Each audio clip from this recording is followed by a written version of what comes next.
Sinalakay ng pinagsamang puwersa ng Bureau of Immigration at Chinese Police ang loob ng Freeport area ng Bataan sa bayan ng Mariveles. Dito na aresto ang 17 Chinese fugitive na nagtatrabaho raw sa isang illegal online gambling operation na nakabase sa China. May report si John Consulta. Pinasok ng Immigration Fugitive Search Unit ng Bureau of Immigration kasama mga tauhan ng Chinese Police ang ilang unit sa loob ng Authority of the Freeport Area of Bataan o AFAB. Sa pakikipagtulungan ng mga opisyal ng AFAB, tinarget ng operasyon ang ilang Chinese fugitives na nagtatrabaho sa loob ng Freeport. Sa mga dormitoryo, inabutan ng ilang Chinese fugitives.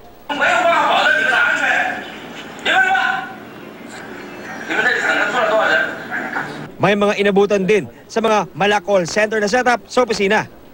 Isa nga ito sa 3 kwarto na ginamit ng mga Chinese fugitives para kanilang maging opisina. Ang kapasin-pasin nga lang sa working station ng mga naturang dayuhan, ang mga gadgets tulad ng laptop na ito, makikita natin ang frontal camera, may takip.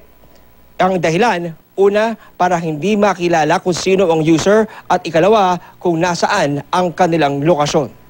Kasabay daw ng raid sa Mariveles, Bataan, may isinagawa ring raid sa China.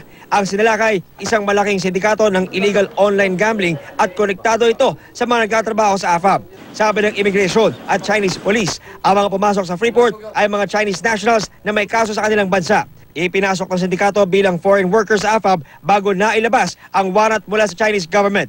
Sa mga pinasok na hub, masusing ineksamin ng Chinese Police cyber experts ang mga computer ng mahigit 50 inarestong Chino.